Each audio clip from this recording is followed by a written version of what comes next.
Banyak pusing. No, lighting tak cantik.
Assalamualaikum, salam sejahtera.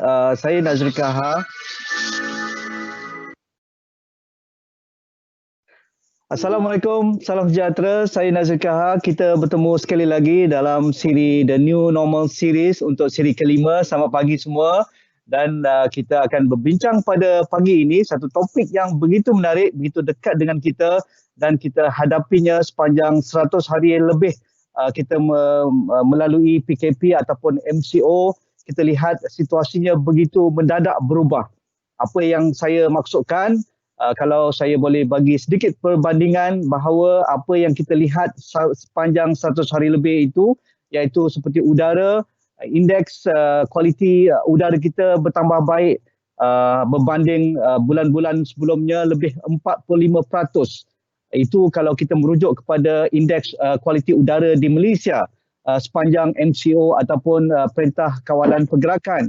Begitu juga kebanyakan saliran kita seperti sungai dan juga parit dan juga kawasan-kawasan yang ada air misalnya tasik dan sebagainya, semuanya menunjukkan kualiti air yang lebih baik berbanding sebelum MCO ataupun PKP. Dan ada yang lebih menarik lagi, kalau di setengah-setengah kejiranan, kampung ataupun pekan-pekan kecil, kita akan lihat bahawa haiwan liar boleh masuk dengan senang lenang sekali berkeliaran di kawasan kejiranan kita, dan ada yang sudah pun viral. Haiwan-haiwan yang jarang sekali kita lihat sebelum ini, tetapi sudah pun seolah-olah ada teritori baru ataupun sempadan baru mereka.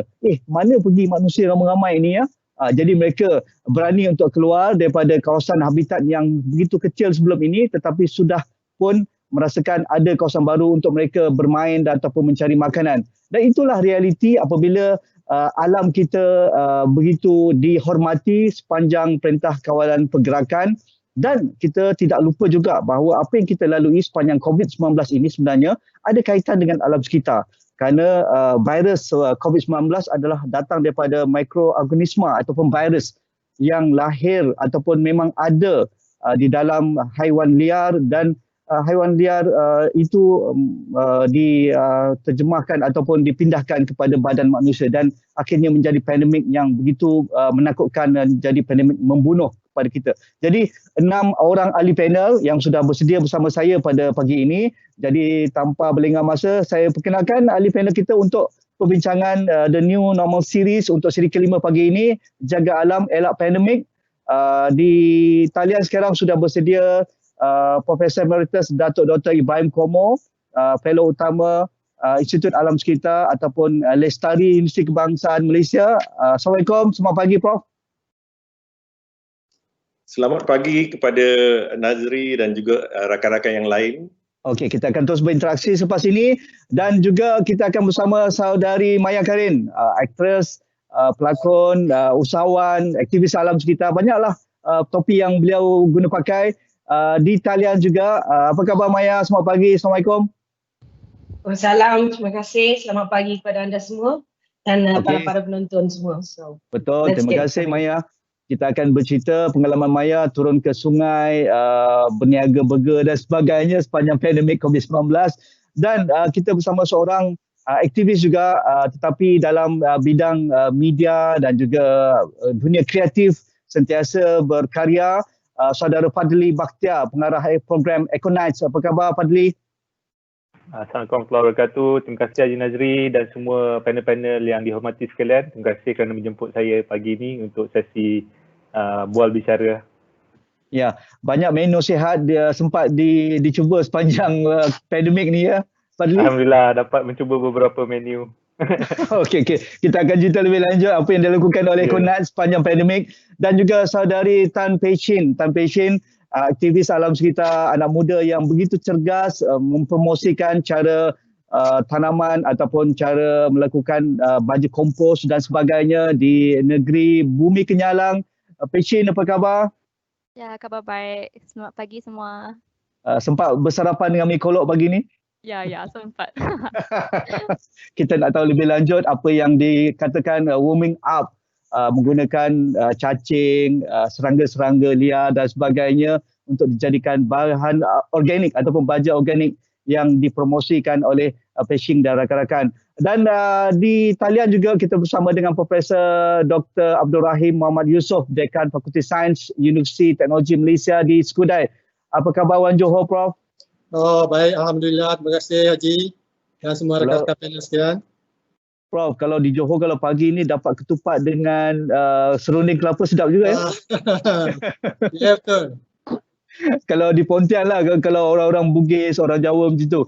Okey, lontong sekali. Okey, di talian juga kita seorang lagi anak muda yang begitu besar cita-cita dan juga apa yang sudah pun dilakukan. Saya tabik beliau sampai ke Mentawai, sampai ke Cox's Bazar, membawa inisiatif hijau iaitu menyediakan solar panel dan sebagainya. Saudara Nur Syahiwan Ismail, pengasas Suncrox Solar. Apa khabar Syahiwan? Alhamdulillah, kabar baik. Terima kasih atas jemputan. Sempat ke Cox's Bazar sepanjang pandemik untuk sediakan solar di kem-kem pelarian Rohingya di sana? Tak sempat. Kita dah nak buat plan elok bulan Mac tu, lepas tu PKP pun ditangguhkanlah rancangan untuk ke sana. Jadi akan diteruskan ataupun ditunda terus? Kita masih dalam peringkat untuk tengok kaji semula lah keadaan semasa. Okey, kita mengharapkan, kita mendoakan warga Suncrox akan terus berusaha kerana usaha-usaha untuk reach out mereka yang off-grid, yang tidak ada bekalan elektrik yang rasmi ini dapat dijangkaui dengan cara yang begitu berkesan ini. Okey, semua sudah bersedia di talian sekarang. Anda akan bersama saya selama sejam dalam webinar secara langsung pada pagi ini. Okey, mungkin saya nak mulakan dengan Prof. Ibrahim Komo. Prof, banyak sekali menulis dan sentiasa orang kata pun amazing dengan cerita-cerita kelestarian. Apa yang tidak boleh dilupakan sepanjang lebih 100 hari, 120 hari kita dipaksa tinggal di rumah bagi seorang aktivis alam sekitar dan juga akademi alam sekitar? Terima kasih Nazri. Memang pada peringkat awal agak sukar dan janggal kerana biasa sangat keluar. Tetapi sekarang ni saya lebih suka duduk di rumah dan bekerja di rumah daripada keluar. Satu, mungkin saya boleh sebut sekarang perkara asas dia. Banyak orang bercakap pasal alam sekitar yang telah baik dan pulih. Dan kita harap alam sekitar itu seperti yang ada semasa PKP. Tapi mungkin kita perlu tahu, secara mudahnya biar saya maklumkan, alam sekitar ni saya suka membagikan kepada dua. Satu, alam sekitar di kawasan bandar atau ekosistem bandar. Dan satu lagi ialah alam sekitar di kawasan luar bandar atau ekosistem tabi'i, natural environment. Isu yang paling besar ialah berlaku di ekosistem bandar. Ya. Di ekosistem bandar, hampir semuanya adalah buatan manusia.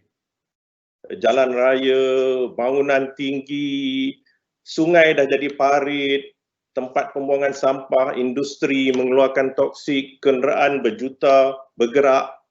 Artinya, apabila PKP, semuanya hampir berhenti.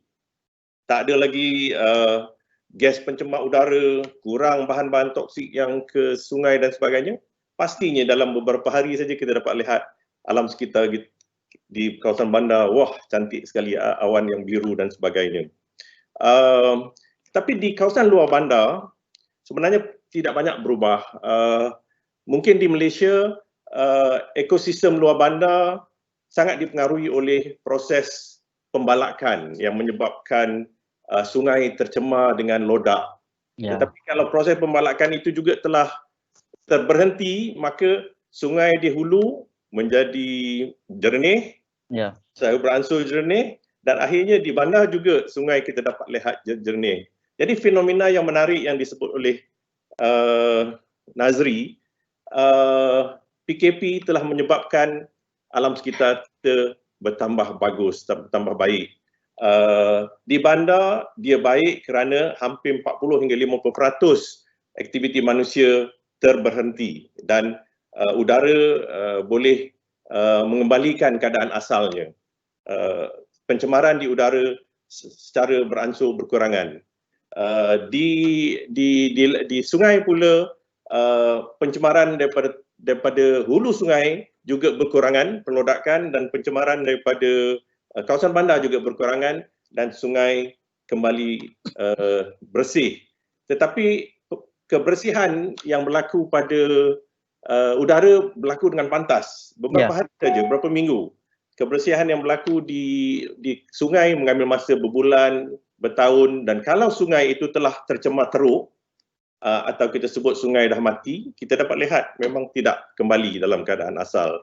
Mungkin itu peringkat awal saya minta masyarakat faham apa yang kita maksud alam sekitar bandar dan alam sekitar tabi'i. Terima kasih Nazri.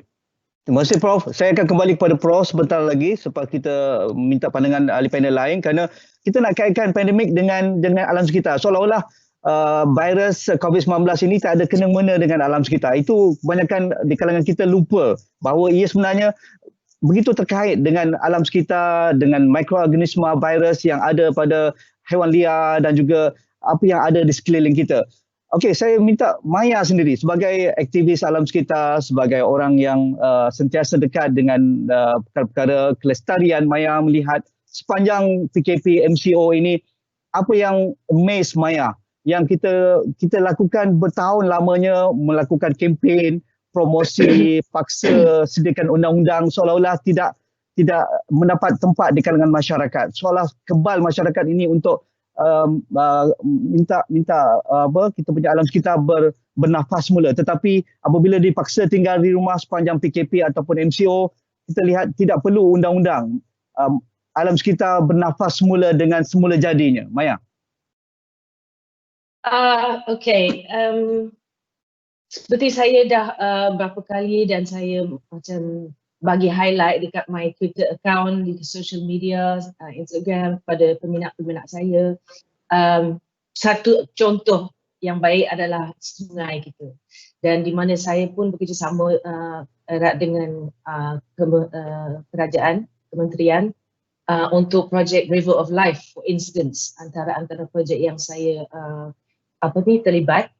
So River of Life, for instance, mempunyai atau diberikan bajet 4 bilion pada tahun 2011 dan saya pun sentiasa turun dan tengok dan bekerjasama dengan the engineers and the specialists and how frustrated they are, apa saja yang mereka buat dan setiap bulan yang mereka bekerja, setiap hari yang mereka bekerja, tapi ada last dia at the end of the month tu dia akan kembali kepada asalnya from the beginning of the month. So tak ada perbaikan, tak ada perubahan.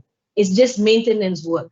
So River of Life and sungai-sungai yang kita dapat melihat di gambar ini sudah semakin pulih, semakin bersih, semakin kurang sampahnya. Tapi saya memang sangat risau lah lepas ni akan kembali pada asalnya, and everything, all the work that the professionals have done will be almost macam dah kembali dah tak ada benda lagi. And okay, what else can I say about this? I mean, so many things. There are good and bad things about the PKP. Some of the good things antaranya yang saya juga highlightkan sentiasa adalah poaching problem dekat Malaysia. Dan juga daripada especially poachers daripada luar negara yang mencerobohi negara kita. Tapi dengan sekatan yang kita dapati selalu di sekeliling Malaysia, dengan all the roadblocks, so the poaching pun dah saya rasa memang menurun, and the cases menurun, dan pressure on the boots on the ground tu, askar-askar kita dan rangers kita mungkin dapat mereka rasa lega sikit. But on the other hand, with lack of tourism, some of part of tourism tu adalah good and bad again. Sometimes tourism boleh membawakan sampah yang lebih, tapi kadang-kadang tourism yang bertanggungjawab memberikan satu hikmat macam ala-ala rangers, di mana mereka yang memantau, macam dekat Sempurna di mana kita ada dalam dulu sebelum PKP ada dalam 120 divers yang akan sentiasa turun ke Sempurna, dan will keep an eye on Sempurna for us on our behalf, walaupun mereka turis dan spend money, tapi they are unofficial rangers kat situ. Tapi sekarang ni dengan tiada tourism Sempurna, kita pun tak tahu macam mana keadaan dekat situ sekarang. Adakah senang untuk orang pergi sana and do bomb fishing or any other negative impact on our environment? Bagi Maya sedikit lagi tambahan, apa yang Maya rasa perlu kita lakukan kalau berkaitan dengan poachers ataupun mereka yang mencuri khazanah hutan kita, haiwan liar kita daripada negara luar. Tetapi sepanjang MCO ini kita lihat kes begitu berkurangan, dan kita lihat haiwan liar walaupun mereka dikatakan liar, mereka sudah hampir ke kawasan komuniti kita, mereka ada habitat baru untuk mereka lakukan kunjungan untuk mencari makanan dan sebagainya, menunjukkan kita boleh melakukan sesuatu untuk menjaga terutamanya spesies-spesies yang terlindung, terutama harimau belang kita, gajah liar kita dan seumpamanya. Apa yang perlu kita lakukan untuk memastikan kita dapat mengekalkan habitat mereka, dalam masa yang sama kita memastikan tidak ada orang yang tidak bertanggungjawab untuk melakukan poachers ataupun mencari haiwan liar untuk dijadikan bahan dagangan yang dijual dengan harga berbilion dolar ataupun ratusan dolar di luar sana.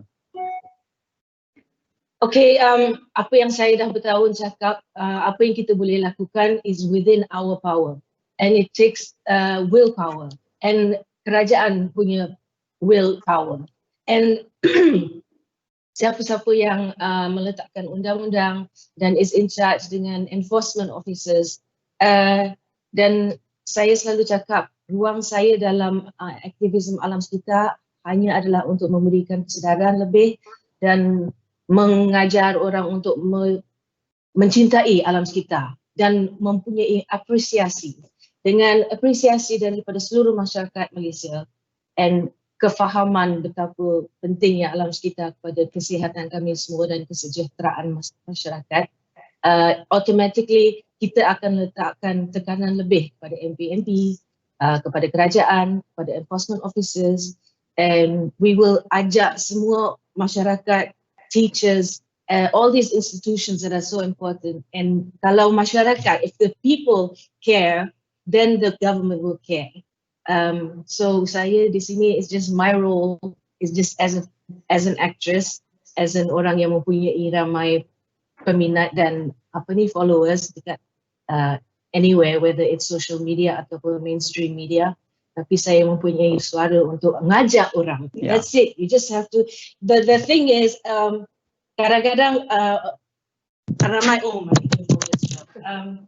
orang anggap benda ni sangat this subject of alam sekitar ni sering dianggap sebagai sangat akademik. untuk orang akademia sahaja, orang yang pandai sahaja, orang yang profesor dan PhD holders dan researchers. And I would like to change that. I would like to change that perception yang it is accessible untuk semua orang. Jangan kita risau, jangan perlu ada degree baru kita nak ambil tahu pasal ALMS kita. Menarik, kita akan bincang lagi. Bagi Fadli, aktivis dalam bidang media, karyawan seni dan sebagainya, mengapa kita perlu teruskan apa yang sudah kita lakukan sepanjang MCO dan PKP ini? Bagi Fadli sendiri, apa inisiatif yang Fadli rasa sudah pun dilakukan sepanjang 4 bulan ini untuk menyedarkan masyarakat tentang alam sekitar?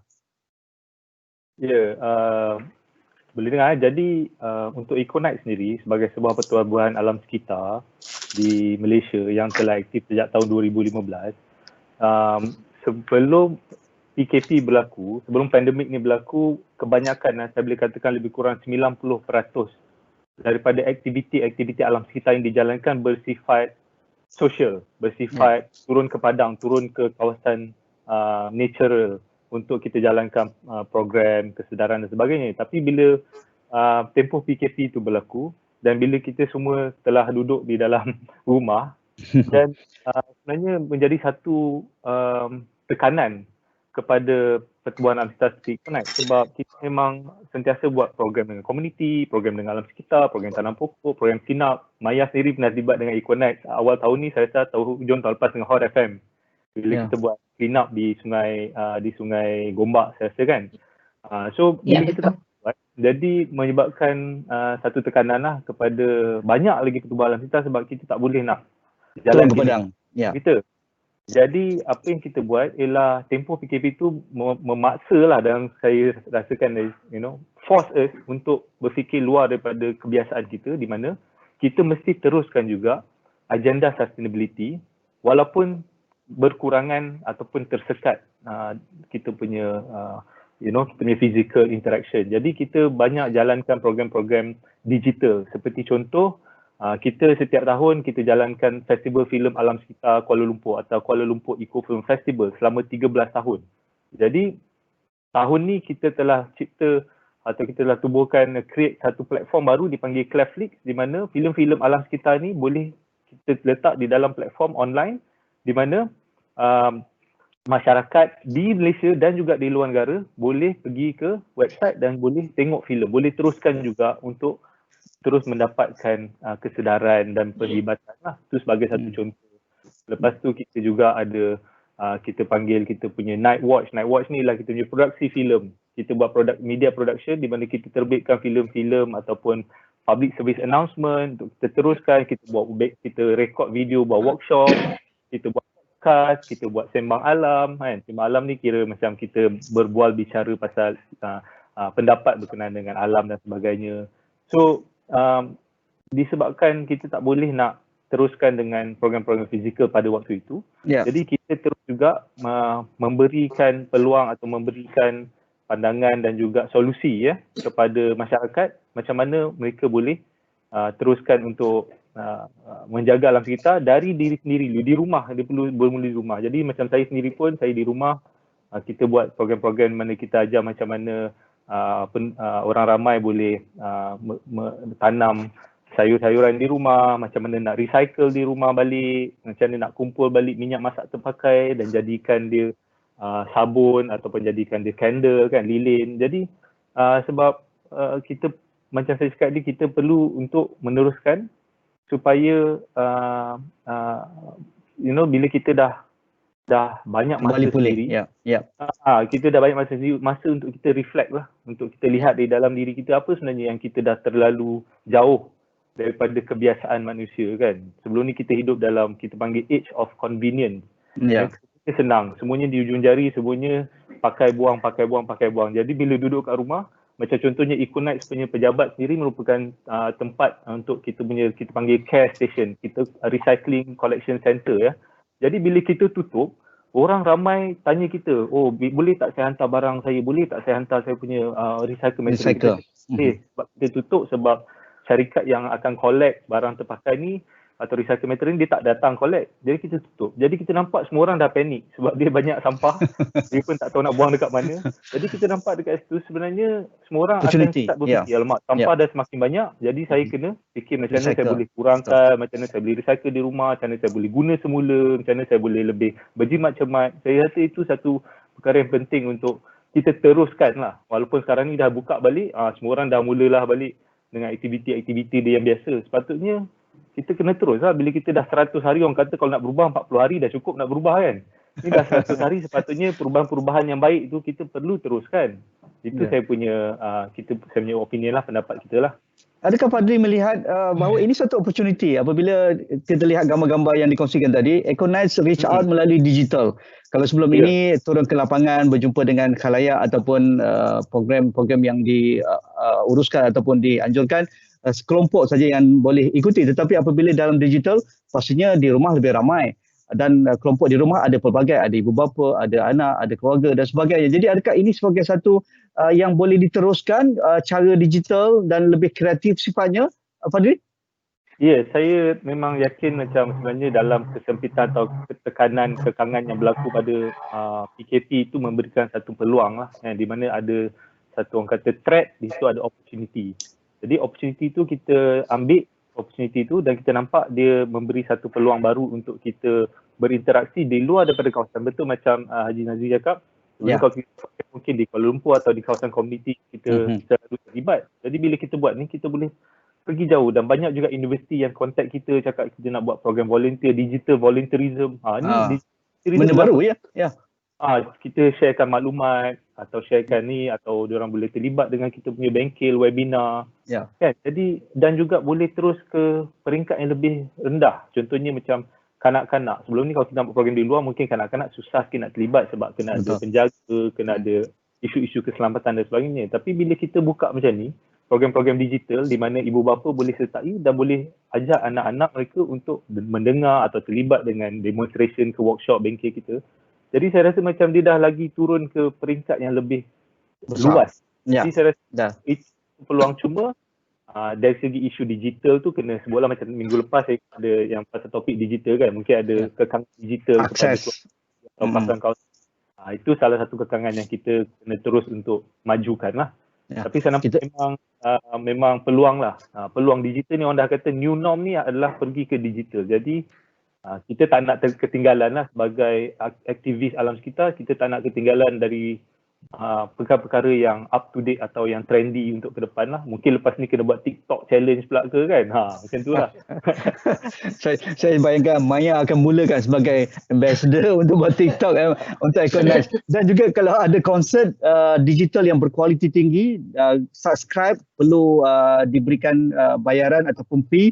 Econites boleh organize dari satu tempat untuk lakukan konsert alam yang membawa suara-suara daripada para karyawan kita yang begitu dekat dengan alam sekitar. Mengapa tidak dapat dilakukan?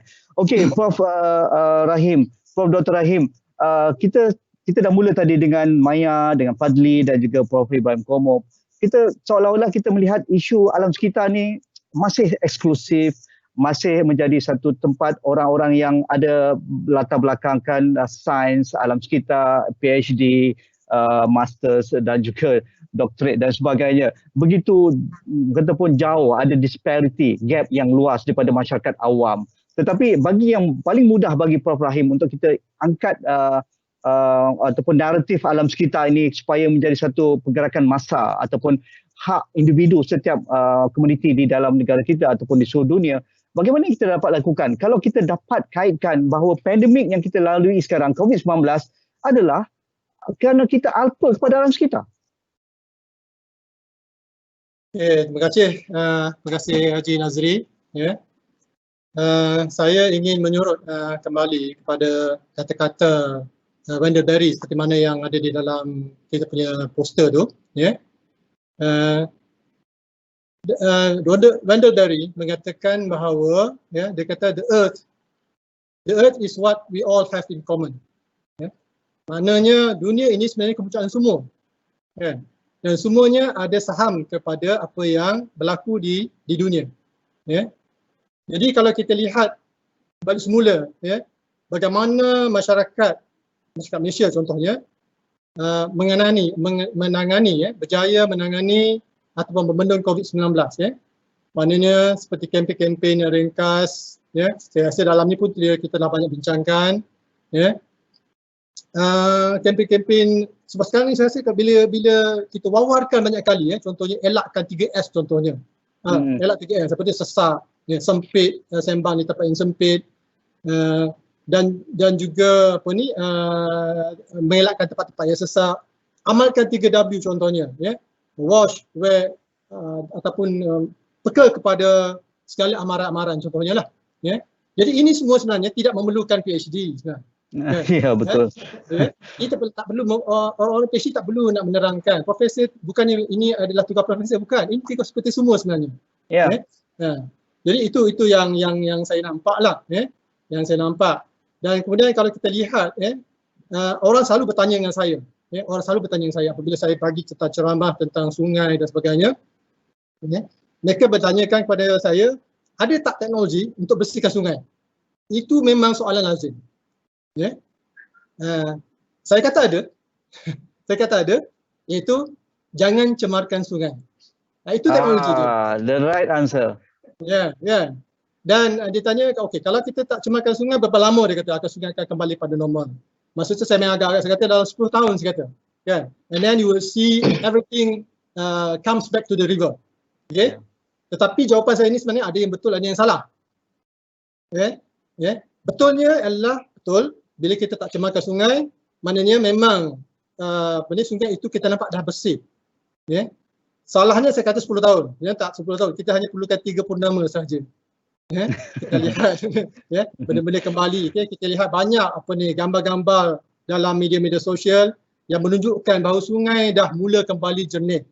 Kan? Sungai Melaka, Sungai Kelang, Sungai Pinang. Sungai Pinang ni sungai yang antara sungai yang paling tercemar di Malaysia. Ya. Lihat dah maknanya gambar-gambar dah cantik dah sebenarnya. Ya. Dan kita lihat suara ini suara secara kualitatif. Kualitatif maknanya secara kita lihat secara apa yang kita nampak di mata.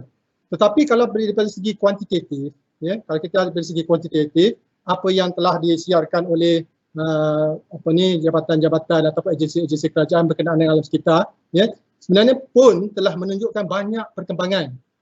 Ya, ya. Contohnya maknanya kita lihat di India contohnya, ya. India ni dia ada 21 bandar yang daripada 30 bandar tercemar di dunia. Ya. Banyak sebenarnya perkembangan-perkembangan yang positif di sana. Okay. Kita lihat dalam gambar-gambar contohnya dari Punjab, ya. Daerah Punjab ke mereka sekarang ni boleh nampak banjaran Himalaya. Itu berapa jauh tu? Itu dalam 100 batu, 160 km. Ya. Di sini pun sebenarnya daripada UTM pun, ya, kita boleh lihat puncak Gunung Pulai sebenarnya. Sebelum ni susah. Sebelum ni ada tapi nampak sama-sama lah sebab bayang balam-balam je ya. Nampak ada kelip lampu tu nampak lah. Ya. Tapi itu yang menunjukkan memang ada kesan, dan kesan ini sebenarnya tidak bukannya hanya ditugaskan pada ilmuwan tetapi pada semua sebenarnya. Okay. Itu yang saya rasa yang kita nak tekankan lah, maknanya masyarakat jangan menyangkakan ini hanya pada segolongan orang saja tetapi semua ada tanggungjawab. Okey. Bagi Prof yang sentiasa dekat dengan isu-isu pencemaran, kalau yang terkini kita lihat dekat dengan Skudai, dengan Johor tu isu bagaimana masyarakat menerima kesan akibat kerakusan manusia dalam industri apabila Sungai Kim dicemari dengan bahan-bahan kimia yang begitu toksik sifatnya. Apa yang perlu kita belajar supaya kita tidak ada insiden-insiden seperti itu, dan sepanjang PKP ini seolah-olah kita kembali kepada asas semula untuk melihat fungsi sungai, fungsi gunung, fungsi kawasan hijau, fungsi kita semula dan sebagainya. Prof Rahim. Okey, baik. Sebelum tu mungkin kita boleh lihat ya, maknanya berita dalam surat khabar dalam media, ya. Maknanya pada mula-mula PKP lah kita kata, ataupun orang-orang di dunia ni mula-mula memulakan pekerjaan mereka, ya. Saya nak memetik satu insiden, ya. Contohnya di Ludhiana, India. Saya rasa kita semua ingat, ya, di mana hari pertama bekerja, ya, dah terdapat pencemaran gas styrene, ya, di mana 11 orang maut, ya, dan beratus lagi yang cedera, ya. Nah, ini yang saya rasa yang kita risau sebenarnya, ya. Benar-benar dia start to rush to work, kemudian mulakan pekerjaan dengan tanpa kita sebenarnya kita start dengan bukan dengan cold start, kita freezing start. Kita dah bercuti selama 3 bulan dan kita nak mulakan bekerja, ya, dan kita beramai-ramai untuk memulakan pekerjaan, ya. Jadi sebenarnya ini menjadi satu topik perbincangan yang hangat, ya, di mana ada banyak pakar-pakar mengatakan sebenarnya apa yang kita alami selama 3 bulan ini, ya, kemungkinan besar dia tidaknya lestari, dia tidak sustain, ya, maka akan balik kepada normal, ya. Dan sebenarnya ada faktor-faktor yang menunjukkan betulnya benda ini, ya. Contohnya, ya, saya bagi contoh, ya, semasa PKP dan semasa PKPB, bukan PKPP, PKPB, ya. Sudah ada nampak peningkatan, ya, di dalam bacaan-bacaan kalau kita lihat online website di DOE, peningkatan dalam gas-gas seperti nitrogen dioxide, sulfur dioxide, carbon monoxide sudah ada, ya. Itu baru PKPB, ya. Nah, belum lagi dibuka keseluruhan industri dan sebagainya, ya. Dan kita lihat kalau budak sekolah dah masuk, ya, tambah lagi, ya, apabila kita katakan social distancing, ya, masalah social distancing ini satu je, sebab sekarang ni apabila orang nak gunakan kenderaan awam, mereka dah takut. Jadi apa? Kita gunakan kenderaan sendiri, ya. Sekarang ni kenderaan berdaftar di Malaysia dah ada 30 juta, ya. Nah, jadi maknanya kita meningkatkan lagi kenderaan di jalan raya. Jadi benda tu yang kita kena fikirkan. Dari okey, saudara Fadli, Syahiwan, aktivis alam sekitar yang membuat social enterprise dalam bidang tenaga solar. Saya tabik hormatlah pada Syahiwan dan rakan-rakan di Sangkrox yang sentiasa terlepas kelompok-kelompok yang off grid, tidak mendapat bekalan elektrik secara rasmi di kawasan pedalaman, di kawasan rumah orang asal, orang asli, pelarian, pekerja asing dan sebagainya. Bagi Syahiwan sendiri, apa yang paling terkesan bagi aktivis seperti Syahiwan dan juga mereka yang tidak mendapat bekalan elektrik ini, tetapi solar adalah penyelamat ketika PKP dan kalau boleh dapat diteruskan untuk masa-masa akan datang? Okey, terima kasih. Untuk contoh, saya gunakan penerima manfaat kami yang sebelum ni menggunakan generator. Generator ni macam generator di pasar malam tu lah. Dia setiap malam dia kena beli minyak dalam 2 liter. So 1 liter ni dalam RM2, mudah kita kira. So kita boleh bayangkan lah, katalah ketika PKP ni dia masih menggunakan generator, tapi nak beli minyak ni nak kena keluar, pergi ke pekan, pergi ke bandar. Tetapi semua pergerakan telah disekat. Bermakna mereka memang akan terputus bekalan petrol maupun diesel dan terpaksa bergelap lah. Dalam erti kata lain juga, PKP ini memberikan kesedaran pada orang ramai semua dari segi adanya orang yang sedang bekerja untuk memastikan kita menikmati tenaga yang kita ada sekarang ni. Untuk komputer kita, untuk aircon kita, untuk gadget-gadget kita. Maknanya tenaga ni bukan datang dengan sendirinya lah. Cuba kita fikirkan, katalah sekali lagi punca bekalan seperti arang batu, minyak, gas ataupun diesel terputus dan tiada orang yang boleh menyelenggara sistem ini, apakah impact tu kepada kita? So bagi saya kesan PKP ini agak positif lah bagi kami yang memperjuangkan proses advokasi tenaga yang boleh diperbarui. Sebab mereka dibukakan perspektif mengenai sumber tenaga ini ala-ala macam kita tengok dokumentari lah, Doomsprepper kan, yang kalau orang bersiap sedia untuk malapetaka bencana, ada sumber tenaganya sendiri, ada bekalan makanannya sendiri. So seperti tenaga yang boleh diperbarui ini, dia adalah satu-satunya contoh tenaga yang boleh dihasilkan dan digunakan pada tempat yang sama. Contoh yang mudah, tenaga solar lah, macam kami daripada bidang tenaga solar. Bermaksud penerima manfaat kami yang telah menggunakan solar selama ini, PKP ni bagi mereka tiada beza lah dari segi sumber tenaga. sebab mereka ada tenaga solar untuk menukar cahaya matahari kepada elektron ataupun kepada elektrik dan mengecas bateri mereka lah. Bagi mereka PKP atau tidak PKP, mereka masih ada lagi bekalan tenaga asas seperti untuk lampu dan juga untuk mengecas telefon. Adakah ini satu peluang juga bagi usahawan sosial seperti Syahiwan untuk menggembeling lebih besar advokasi dan juga peluang untuk melakukan perubahan ketara dalam kita melihat penggunaan tenaga yang diperbarui di Malaysia? Betul. PKP ini memberi persepsi baru sebab seperti yang aktivis lain lah. Penat dah kita bercakap, berbuih dah kita melakukan advokasi tenaga yang boleh diperbarui ini. Bukan dari segi alam sekitar saja, dari segi impak sosial itu sendiri. Tapi bila terjadinya pandemik ini, ramai orang telah buka mata lah.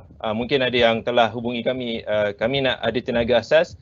Kalau rumah ni terputus bekalan, mungkin saya ada tenaga asas untuk lampu dan benda-benda yang basic seperti mengecas telefon dan sebagainya. Bagi kami, kira bukannya kami mendoakan pandemik ni berlaku, tapi ada hikmah je lah untuk kami selama ni yang melakukan proses pendidikan dan kesedaran awam ni. Bagi Syahiwan, untuk regulator, pembuat dasar dan juga polisi, terutamanya pihak kerajaan yang melihat isu penggunaan tenaga, isu industri tenaga, kenapa ini perlu juga disegerakan untuk kita melakukan lonjakan baru dalam new normal ini, pasca pandemik ini? Tenaga diperbarui kita sudah promote lama. Kalau daripada isi sawit itu ataupun daripada sawit kita untuk bahan bakar kereta, dah bertahun saya rasa sampai sekarang nak jadi komersial pun susah sangat dan mahal harganya. Sebab tu orang pilih diesel, orang pilih petrol biasa daripada bahan-bahan fosil ini, tidak daripada bahan-bahan tenaga diperbarui. Bagi saya polisi dan rangka kerja semua sudah ada. Cuma dari segi tarikan pasaran itu sendiri, contoh kita panggil market pain lah. Pengguna tu belum merasakan kesakitan tu lagi lah. So contoh katalah diguna generator selama ni dan berlakunya PKP, dan baru dia rasa sakitnya nak pergi beli minyak dan diesel tu. Dan kos, walaupun kos diesel menurun, tapi kos operasi tu meningkat sebab tiada orang yang boleh pergi kerja, siapa yang nak tuang minyak, siapa yang nak selenggara generator itu sendiri. So bagi saya, kita panggil pain tu belum ada lagi lah, kesakitan supaya pengguna ini dapat menukar kepada tenaga alternatif secara organik. Dari segi polisi dan rangka kerja itu semua sudah sedia di Malaysia ini. Tapi ada sekarang dah komplain bil bayaran TNB kita melambung tinggi, tak sakit lagi? Itu pun salah satu sakit lah. Tapi bila kita compare dengan tenaga, kita bandingkan dengan tenaga diperbarui seperti solar, kami terus terang kosnya mengambil jangka masa yang panjang untuk kita dapatkan balik pulangan pelaburan. So kita kena berkorban lah kan? Betul. Kita kena berkorban. Ada benda yang perlu kita korbankan untuk kita nikmatilah dari segi pulangan alam sekitar terutamanya. Okey, kita nak tengok projection Syahiwan dalam bidang tenaga solar dan juga tenaga diperbarui alternatif ini selepas ini. Bagi Jin, anak muda, saya salute juga anak muda dari Kuching Sarawak sejak daripada kampus lagi sudah bergiat melakukan promosi advokasi hal berkaitan dengan organik, baja kompos dan sebagainya. Chin, apa yang Chin rasa menjadi hikmah sepanjang MCO dan agenda advokasi green ataupun hijau ini menjadi lebih mendapat tempat bersama masyarakat yang diperhatikan oleh Chin? Ya, thank you. Ya, terima kasih Encik Nazri. So di situasi Sarawak sini, macam PKP kan, mereka orang lebih dalam rumah. So more of them like they like to like planting at home, do the gardening. So, yeah, we found that the demand for the compost is actually quite high. Ya. Banyak yang beli baja-baja untuk buat dekat rumah. Yang macam people PKP, kami orang boleh macam kutip itu sisa makanan dekat hotel dan restoran. Satu hari lebih kurang ada 1000 kilogram of the sisa makanan dari market, restoran, hotel. Tapi lepas macam PKP first day, itu jumlah yang itu sisa makanan yang kami orang kutip significantly decrease. Yeah. So we believe everyone have the chance to change this one. Yeah. Like if semua orang dekat rumah, duduk rumah, kalau mereka buat itu urban farming sendiri, planting, dan makan yang sehat punya tanpa itu bahan-bahan kimia.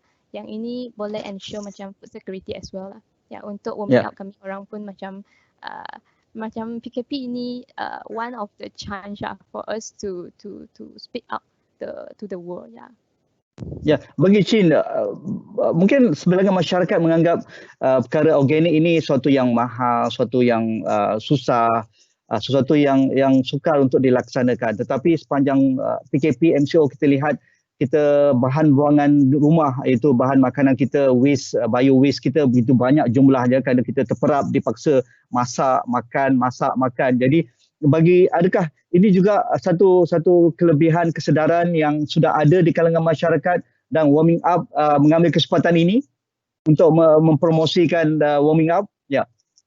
Ya, macam PKP masa semua orang tak dapat keluar, so through the online macam digital, so boleh promote dekat semua family. Macam itu beli sayur pun dekat digital sekarang. Betul, tak perlu orang tengah dah ya. Yeah, like throughout the PKP time, the rural farmer yang kampung-kampung punya sayur, actually mereka masih ada tanam tapi tak ada orang pergi kutip dengan mereka orang. So apa yang kami buat bila itu PKP ialah kami orang ada pergi area-area kampung untuk tolong kutip mereka orang punya itu sayur dan jual dekat digital online. Ya, untuk macam bandar-bandar punya orang boleh macam menikmati lah yang sayur yang sehat lah. Yeah, because we also doing the project like promoting the sustainable farming. Yeah, concept among the kampung area. Yeah. Bagaimana Chin dan juga rakan-rakan compensate bekalan waste yang tidak dapat dikutip daripada restoran, hotel? Ya, sekarang ekonomi sudah dibuka, banyakkan hotel sudah dibuka, tetapi masih minimal kerana kita dibenarkan untuk pelancong domestik saja tempatan, belum dibuka sepadan negara kita untuk pelancong luar. Bagaimana compensate untuk mendapatkan bekalan bahan-bahan terbuang ini untuk dijadikan baja kompos dan boleh dipasarkan kepada masyarakat? Yang macam itu sisa yang kami orang setiap hari before PKP yang kutip tu ialah sedikit saja. Macam semasa PKP kami orang punya kilang pun ada terima sisa dari industri dan itu yang itu farming side, pottery side. So like one day actually they can produce around 60 tons of the tahi ayam. Yeah, so that one is actually from the restaurant, hotel. That one is related to community, like I would say. So they can see from there. But behind the scene, like the upstream, the farming side, actually the sisa-sisa ialah banyak sangat. Yeah, macam itu chicken dung. Usually some of the farmer they will choose to like truck off to anyway, just like the sungai, river. So it's actually quite cara mudah kan, buang je di sungai ya. Yeah. Yeah. So it's teruskan Chin. Ya. Yeah, so macam itu farming kalau konsep warming out kami ialah reeling itu black sugarfly, satu jenis ulat. So yang ini ulat dia actually sangat bagus kerana dia boleh makan itu sisa-sisa makanan. Lepas tu dia akan jadi badan dia kami orang boleh jadi itu makanan ayam. Yang protein yang tinggi lah. Yang ini dia lebih kurang protein dia ada 42% dan itu fat dia pun ada 35%. So cacing-cacing ini actually adalah good source of the protein for the farming side. Yang macam tadi Encik ada cakap macam jagung semua. Ya, betul. Dedak ya.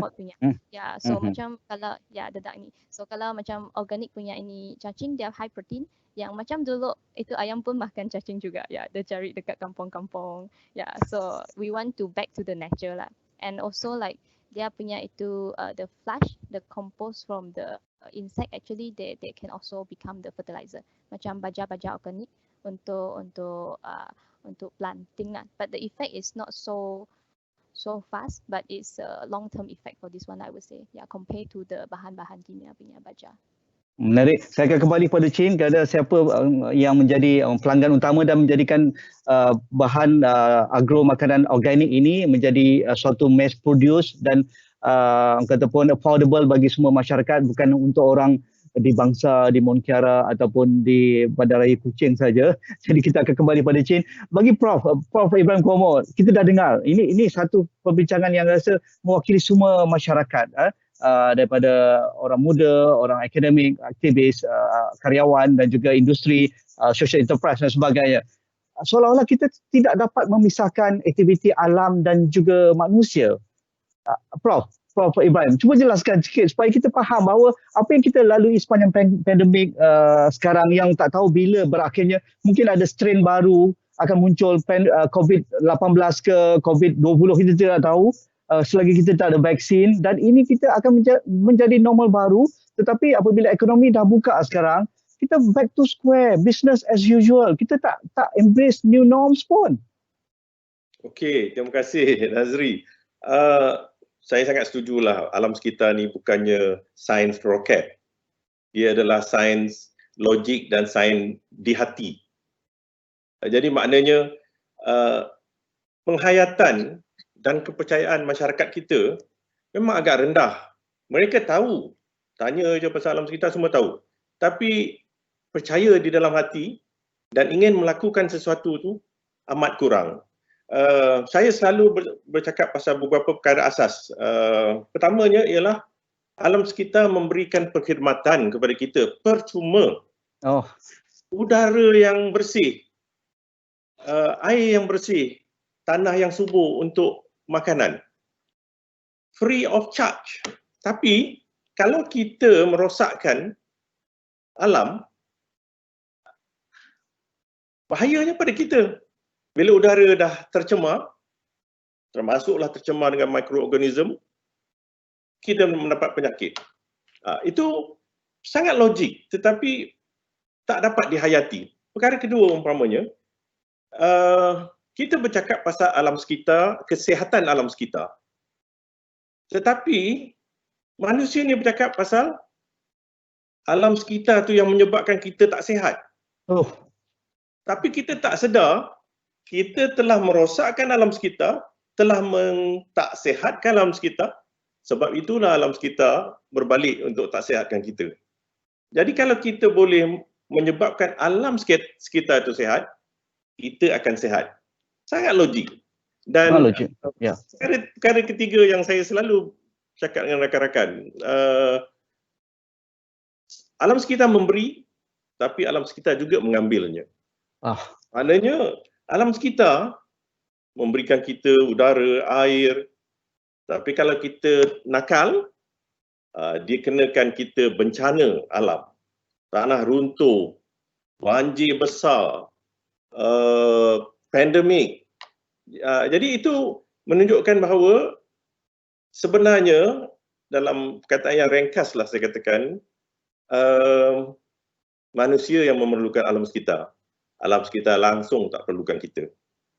100% racun di dalam air itu, mungkin adaptasi hidupan-hidupan masih boleh lebih baik daripada manusia. Yang paling tidak dapat bertahan ialah manusia. Jadi ertinya, dan kita pula ada fikiran, kita pula ada wang ringgit, kita pula ada tenaga, kitalah yang sepatutnya menjaga alam sekitar, menjaga flora, menjaga fauna untuk kebaikan bersama. Saya ringkasnya, pandemik ni dan PKP ni telah memberikan kita satu pengajaran yang sangat penting. Betapa vulnerable-nya manusia. Satu haiwan mikro yang sangat kecil saja memorak-perandakan seluruh dunia. Orang di Amerika langsung yang paling tak percaya. Lepas tu hampir berapa, dekat 150,000, 250,000 yang meninggal. Ya. Kita dekat Malaysia agak baik. So saya harap dengan adanya webinar seperti ini dan perbincangan kita dan banyak inovasi-inovasi yang kita telah lakukan ini, dia akan memberikan masyarakat kita satu norma baru, cara berfikir yang berlainan, cara bertindak yang berlainan, dan bekerja sebagai satu pasukan yang besar kerajaan, swasta, masyarakat, individu, semuanya boleh membantu untuk meningkatkan kualiti alam sekitar. Bukan untuk alam sekitar tetapi untuk kesejahteraan manusia dan komuniti di dunia. Maya, nak sambung sikit Maya. Prof katakan begitu cantik sekali. Alam sekitar tidak memerlukan kita, tapi kita amat memerlukan alam sekitar. Contoh apa yang Maya posting dekat IG, pelitup muka. Selepas kita nak lindung muka kita, hidung, mata, mulut kita dari penyakit, selama je kita boleh buang di tepi rumput, di traffic light, atau di longkang, ataupun di bawah kereta kita. Di mana common sense? Di mana logiknya? Tak tahulah. Saya rasa saya pun agak bingung, agak buntu macam kadang-kadang. Macam saya dah bertahun-tahun cakap. And just ini soal kelakuan atau behavior yang just common sense tu. And kalau kita boleh buat dulu, kita boleh kawal diri dari menjadi pengotor di luar negara, kenapa kita tak boleh buat di negara kita sendiri? And saya pun tak faham, saya tak dibesarkan di Malaysia dan saya tak lalui kurikulum dekat Malaysia, tapi bukankah kita ada kelas moral? Yeah. And so saya tak faham apa yang diajarkan dekat kelas moral tu, kalau benda macam ni pun sentiasa berlaku dan orang nak merokok sini sana dan suka hati membuang dan tak tanpa rasa sedikit pun bersalah. Dan boleh saya bagi contoh ya, saya pernah shooting dan saya dah habis biasanya kalau sebaik mungkin saya tak guna botol air. Cik Nazri, saya nampak tadi ada mineral bottle. Nanti saya belikan ya. Saya belikan tumbler. Sebagai yang recycle box. Okay, sorry. Salah nampak. Tapi on location saya dah habiskan satu botol air dan saya macam tengah shooting dan saya tanya kru, mana ya saya letak ni? Saya cari tong sampah sebenarnya yang kita selalu sediakan di mana-mana tempat yang kita shooting lah. Tapi kru tu dengan baik hati sekali ambil botol air tu daripada tangan saya dan terus membuang ke dalam just into the bushes, you know. Dia ambil je. Saya cakap, saya marah dia, kalau macam tu saya pun boleh buat bang. Ya, betul. So I don't know, saya kalau boleh tu memang nak jadi Menteri Pendidikan juga dan saya akan ubahkan beberapa benda di sekolah dari peringkat 5 tahun, 6 tahun dah. Yeah. So, but itulah, we just have to keep talking dan I post pictures kadang-kadang yang ada sangat simple dan saya pun nampak followers saya memang respon, ada kuat yang respons juga. Tapi saya tunjuk gambar yang sangat simple macam itulah, the face mask on the floor dekat luar rumah saya. So itu benda yang sesuatu yang saya tak perlu nak bagi caption yang panjang-panjang. Tak perlu. Bagi apa-apa penjelasan yang just something impactful. Itu je lah. So saya akan sentiasa cuba buat benda macam tu lah. Bagi Fadli, orang kreatif, kadang-kadang kita menganggap isu alam seperti mana Prof katakan tadi, Prof Rahim katakan, ini bukan rocket science. Dia bukan untuk yang ada latar belakang kimia seperti Prof Rahim, Prof Ibrahim Komo. Tetapi kalau pelitup muka pun, botol air pun kita tak boleh letakkan ke tempatnya. Di mana naratif yang paling sesuai bagi orang karyawan seperti Fadli untuk kita bomkan pemikiran kita. New normal baru ini, kita tak boleh buatlah cara-cara lama begitu. Sama sekali saya sebenarnya rasa berbesar hati, banyak benda yang saya belajar walaupun mudah macam Prof Komo, Prof Rahim, Maya dan sebagainya cakap benda yang jelas, mudah kan, tapi saya rasa baca banyak benda yang saya belajar. Macam tadi Prof cakap pasal kita tahu, masyarakat tahu, tapi tahu dan sedar adalah dua perkara yang berbeza lah. Tahu is tahu, sedar tu ialah satu peringkat lain, dipanggil awareness kan. Jadi pada Econaut sendiri yang telah menjalankan advokasi selama lebih 10 tahun, kita ada satu teori yang kita panggil theory of change ataupun teori perubahan, di mana dia mesti pada peringkat pertama ialah tahu. Kita tahu tapi kita tak sedar. Yang kedua ialah kesedaran. Kesedaran tu yang bila kita rasa dalam diri, macam tadi Prof ada cakap kan, di hati tu rasa macam betul ke tak apa yang saya buat ni. Kan bila kita nampak kita rasa tak betul kan. Consciousness kita akan tahu benda tu betul dan tak betul. Logiknya kalau kita belajar benda ni kita akan tahu. Dan seterusnya penglibatan bila kita dah sedar, kita akan mula terlibat dengan program-program dan seterusnya peringkat ketiga ialah tindakan. Tindakan ni macam Maya dah buat. Dan ramai lagi orang dah buat, terutama yang dekat sini dah. Maksudnya terlibat dengan aktif terhadap program-program ataupun terhadap inisiatif yang boleh memberikan kesedaran lebih kepada orang lain. Dan yang keempat ialah pemerkasaan lah. Pemerkasaan ni yang bagi saya ialah peringkat, kalau dalam Maslow punya teori tu dia dah peringkat awareness dia dah tinggi, dia dah tahu apa yang dia nak buat, dia dah boleh bentuk orang lain untuk jadi macam mereka. Jadi saya rasa dari segi itu, sebab tu macam contohnya bila kita buat festival filem kita, Kuala Lumpur Eco Film Festival, yang saya nak sebut lagi satu macam yang Prof cakap lagi tadi, ekosistem badai natural. Di mana filem-filem yang kita bawa dari seluruh dunia ni kan, ni dari seluruh dunia tau. Kita bawa, setiap tahun kita ada lebih kurang 200-300 filem daripada 50 negara untuk kita bawa dan kita bagi pendedahan, kesedaran kepada masyarakat bukan saja tentang ekosistem bandar, tapi ekosistem tabii atau natural ni sendiri. Kita buat aktiviti di bandar, kesan dia bukan hanya di bandar yang kita nampak di bandar. Tapi bila saya nampak sendiri filem-filem ni, kadang-kadang di Alaska, kadang-kadang di Antartika, kita rasa macam kalau siapa yang peminat Sir David Attenborough bila kita tengok filem dokumentarinya kan. Ya, so heavy ya. Terkesan sebab dekat satu kawasan St. Andrew yang tak ada manusia di situ, terkesan dengan sangat-sangat teruk. Jadi bila kita nampak, bila saya sendiri terlibat berbelas tahun, saya dah sampai tak macam, alamak, macam mana ni satu aktiviti yang kita buat sebenarnya akan bagi impact bukan saja yang kita nampak, yang kita risau ialah yang kita tidak nampak. Yang di luar sana 90% ikan di laut dah tak ada, dah macam-macam pencemaran, mutasi, adaptasi dan sebagainya. Itu semua kita tak nampak. Itu yang bagi saya, kesedaran saya ialah saya risaukan itu. Yang kita nampak mungkin kita boleh ambil tindakan. Kalau ada sampah kita boleh kutip. Tapi kalau di Pacific garbage patch di tengah-tengah lautan yang beratus ribu kilometer persegi yang kita tak nampak, tapi sebenarnya dia dah memberikan satu kerosakan yang teruk kepada dunia, itu yang kita rasa macam kita perlu beri pendedahan yang lebih lah. Dan kalau boleh saya selalu cakap macam kalau kita boleh hantar sampah pergi ke angkasa lepas, kita nak hantar ke angkasa lepas.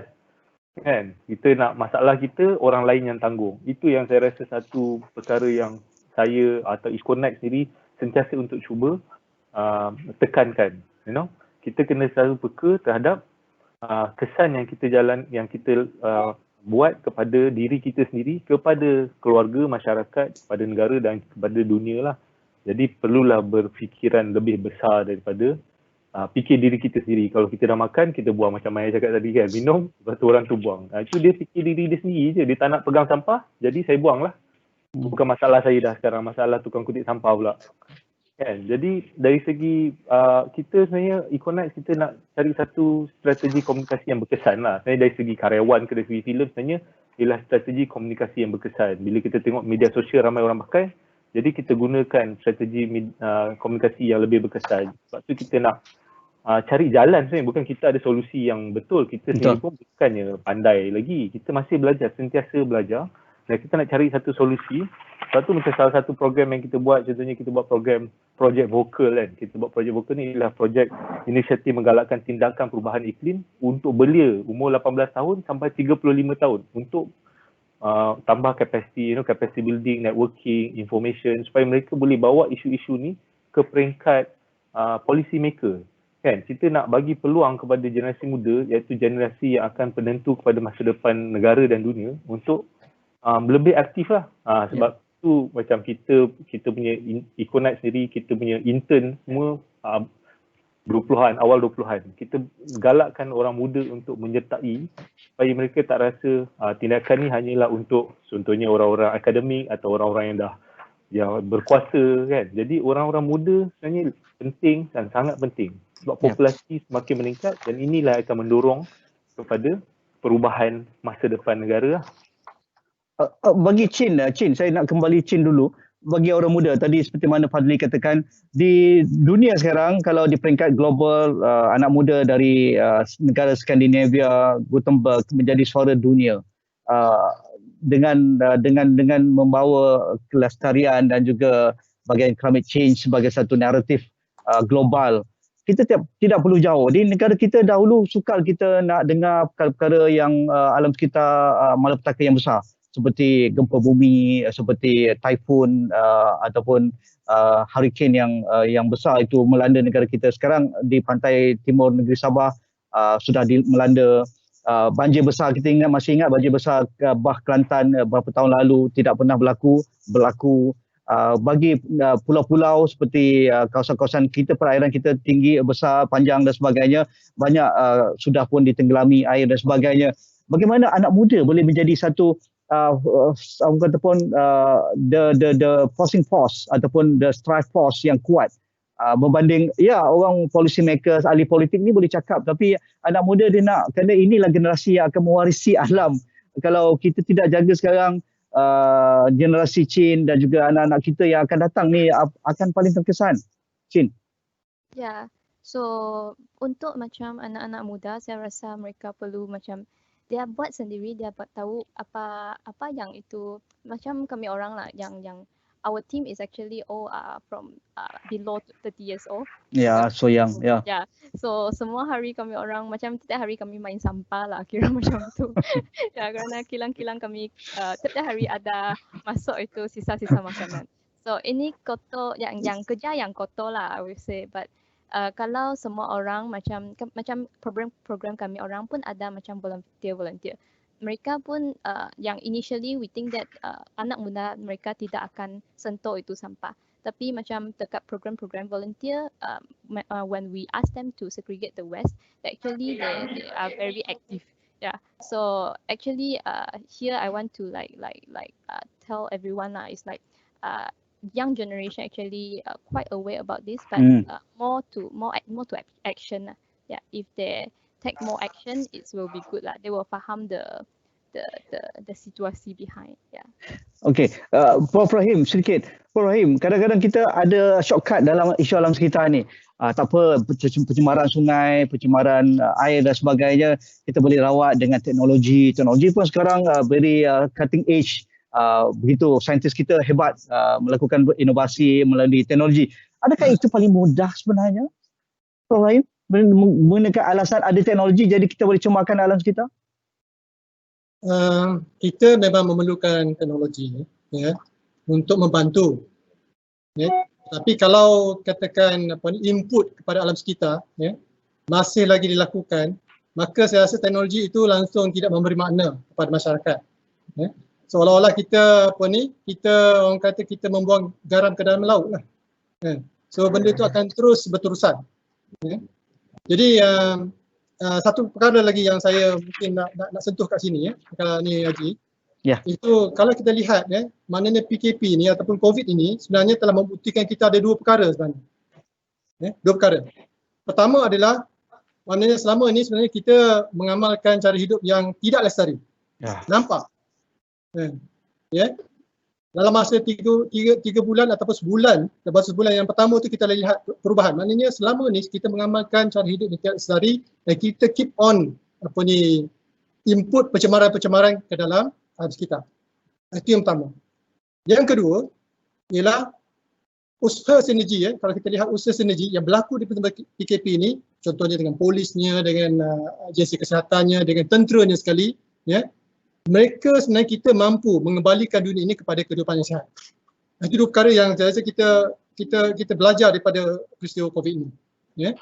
Jadi saya rasa sebenarnya kita kena teruskan berdasarkan pada poin yang kedua ni, kita kena teruskan usaha sinergi tersebut.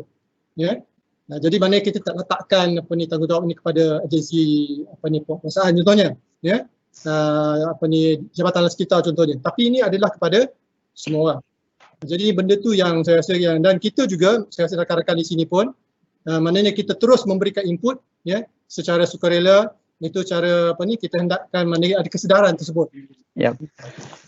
Bagi Syahiwan, orang teknologi juga sentiasa dekat dengan gadget, menggunakan aplikasi maya dan sebagainya. Syahiwan, mungkin sudah sampai masanya teknologi yang kita sentiasa guna pakai sepanjang COVID ini, iaitu kita dipaksa tinggal di rumah, work from home, akses internet sebagai satu keperluan wajib bagi semua orang, walaupun rakan-rakan kita di pedalaman ataupun di Sabah Sarawak tertinggal jauh kita perlu tingkatkan keperluan itu, tetapi mengapa tidak melalui jejak digital ini juga kita boleh menjejak orang yang buat jahat kepada alam sekitar. Kalau contact tracing, kita sekarang terpaksa pergi mall, kita perlu imbas QR code dan sebagainya. Mengapa tidak dengan teknologi juga kita boleh jejak orang yang buang sampah kat sungai Kelang kita, sungai Gombak kita, buang sisa-sisa pepejal, sisa industri. Kenapa kita tak boleh buat? Kalau sekarang kita boleh buat dengan era pandemik ini, segala bala teknologi kita gembelingkan, kenapa untuk mereka yang merosakkan alam sekitar ataupun kita boleh enhance alam sekitar, kita tidak boleh manfaatkan teknologi? Syahwan. Ya, so dari segi teknologi ini memang kami gunakan teknologi untuk menyelesaikan isu sosioekonomi dan isu alam sekitar lah. Ternyata teknologi ini memudahkan cara. Tapi satu perkara yang kami belajar sepanjang usaha kami buat inisiatif sosial ni, sentiasa faktor sosial itu melebihi faktor teknologikal ataupun teknikal. Kita macam saya lah sebagai contoh, solar ni kita saya fikir nak bagi yang paling canggih, paling kecil, yang boleh support satu rumah, boleh guna macam-macam. Tapi pada akhirnya jika pengguna tu tidak reti menggunakan ataupun tidak reti menyelenggara sistem itu seperti yang sepatutnya, kecanggihan itu sendiri tiada gunalah pada kami. Tapi dari segi konteks pemantauan, teknologi memang sangat membantu. Kita boleh letak terutamanya sensor lah, sensor, dan dari segi pengawasan ini semua dah zaman wireless. Cuma kegusaran dia pula, kita juga perlu memberikan keselamatan untuk alat-alat yang memberikan pengawasan ini. Sebab sekarang dengan sensor-sensor ni yang hilang sebelum dia sempat mengawasi sungai itu. Vandalisme pula. Vandalisme pula. Dan lagi satu, saya ingin petik tadi dari segi sumbangan orang muda.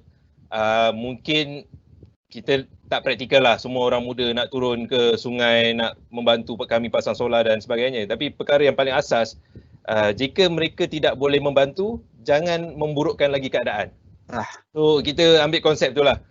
Contoh yang zaman sekarang, milenial ni memang dia membeli dengan kesedaran. Bila membeli tu dia nak beli cerita di sebalik produk tu sendirilah. They want to buy the cost. So ini salah satu contoh yang terbaik bagi mereka memulakan langkah-langkah ke arah sumbangan mereka kepada alam sekitar. Contoh lain yang saya nak beri, kami juga pernah ada satu pelanggan resort di kepulauan. Bila kita berikan sebuah harga mengenai sistem tenaga solar, mereka tahu kita melakukan kerja-kerja sosial, kerja-kerja alam sekitar ni. Kami siap diberi peringatan supaya jangan memberi harga yang tinggi untuk membiayai usaha-usaha kami ke arah bidang sosial dan bidang alam sekitar. Tu saya nak beritahu, ini adalah resort di kepulauan sendiri yang menjual alam sekitar itu kan, dari segi keindahan. Jika mereka mendapat untung mendapat untung maknanya dapat gaji daripada keindahan alam sekitar itu. Jika mereka sendiri tidak ada kesedaran, bagi saya dah tak terkejut lah yang bab kesedaran yang lain ni. Jika itu contoh terbaik, saya memang kata direct kalau terkena muka saya sendiri masa tu lah. Susah tak tahu apa nak reply dengan cara jawapan mereka itu. Saya terkelu terus masa tu, saya tak tahu nak cakap apa dah. Buat baik salah, tak buat baik pun salah. Okey, kita berbaki 5 minit lagi. Mungkin masing-masing ada perkara yang perlu diberi perhatian selain daripada soalan-soalan yang kita paparkan tadi. Saya rasa terjawab daripada semua pandangan ahli panel. Mungkin Prof Ibrahim Komo sendiri, silakan. Saya sangat teruja dengan tindakan-tindakan anak-anak muda. Dan saya fikir ini adalah jalan ke hadapan untuk kita. Kalau ada banyak kumpulan-kumpulan anak muda yang melakukan perkara yang kecil-kecil tapi sangat bermakna. Sebab bukan tindakan itu sahaja yang menyebabkan menjaga alam sekitar, tetapi pandangan orang lain, pandangan rakan-rakan, pandangan orang tua-tua kepada mereka, dan dia akan memberikan penghayatan yang lebih bagus. Masalah generasi-generasi yang umur lebih daripada 50 ni yang sangat mementingkan kepada keselesaan diri sendiri, keluarga sendiri, yang tak terbiasa dengan isu-isu kesukaran disebabkan alam sekitar ni, memang kita dah tak boleh nak buat apa. Jadi yang itu perlukan penguatkuasaan lah. Tapi pada anak-anak muda ni, kita memang perlukan kesedaran dan penghayatan. Kita dah lihat di dekat negara maju, isu alam sekitar adalah isu masyarakat biasa. Makcik-makcik marah kalau orang buang sampah. Tapi tempat kita, mereka lah yang melakukannya. Mungkin itulah pandangan akhir saya. Terima kasih banyak, Nazri.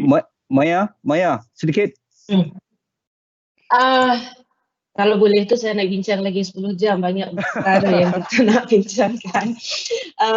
Tapi as a conclusion, antara masalah saya nak just highlight just one more time is our enforcement tu masih lacking, dan our boots on the ground tu masih tak cukup, and the power for enforcement to do something is not tak cukup lagi. I just wanted to say also a shout out kepada penonton-penonton muda saya, mungkin ada yang sedang menonton atau telah menonton daripada awal-awal tadi. Saya dah nampak trend yang bagus, dan boleh tengok juga dekat my Instagram ni, saya terjumpa satu video di mana jejaka-jejaka muda dari Pulau Pinang. Dan kalau tengok muka dia orang, saya terjumpa mesej ni. Ada yang mesej saya lah, Kak Maya, tolong can you share this usaha daripada orang muda ni. So I had a look at it. Tengok muka dia orang tu macam ala-ala gangster jugalah. Memang sangat-sangat macam agak Abang Sado ni ya, terasa yang ini merempit lah tu.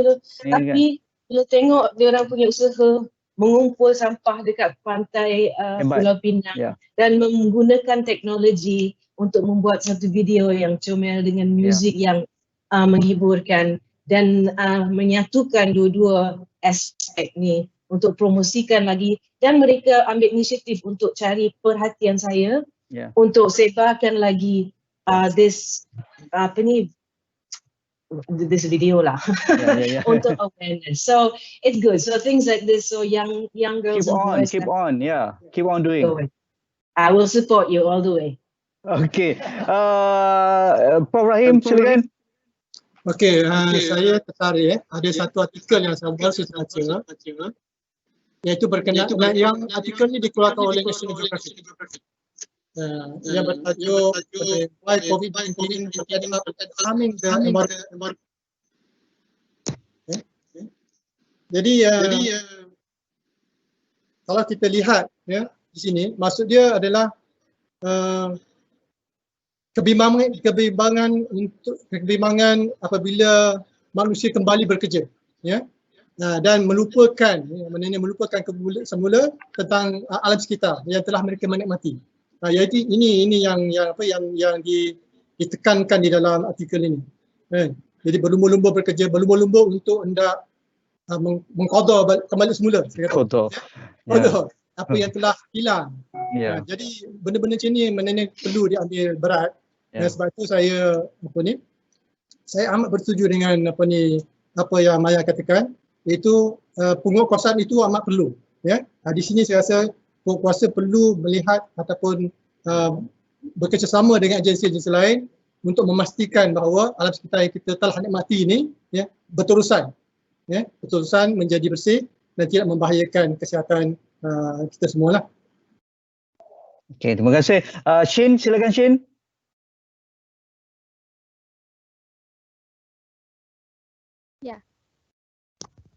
Anything last word from you? Yeah, I'm so happy that Astra Awani invited Warming Out to be part of this lah.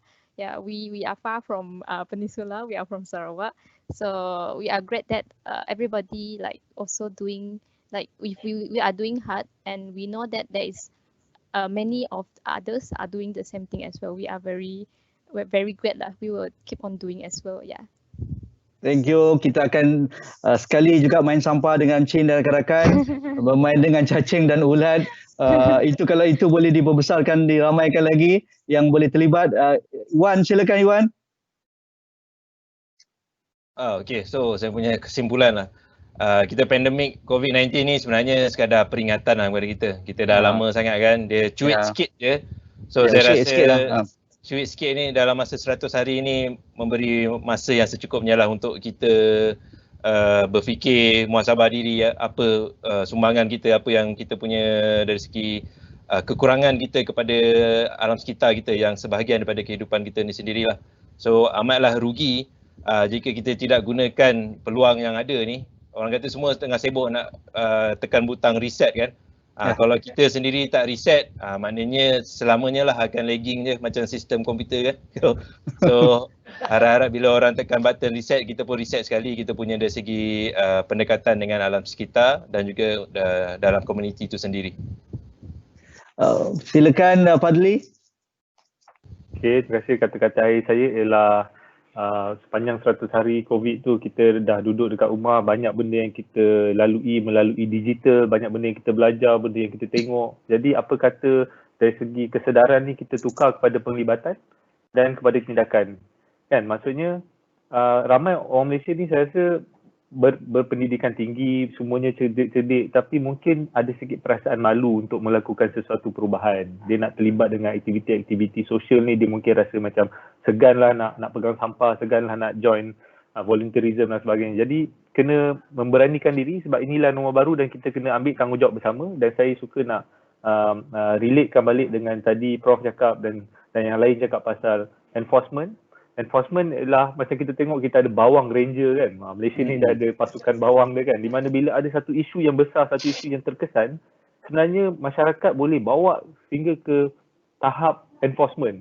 Jadi agensi sendiri sebab dah tertekan dengan masyarakat Malaysia yang berbising pasal satu isu, jadi dia pun ambil tindakan. Jadi saya rasa ni satu benda yang menarik.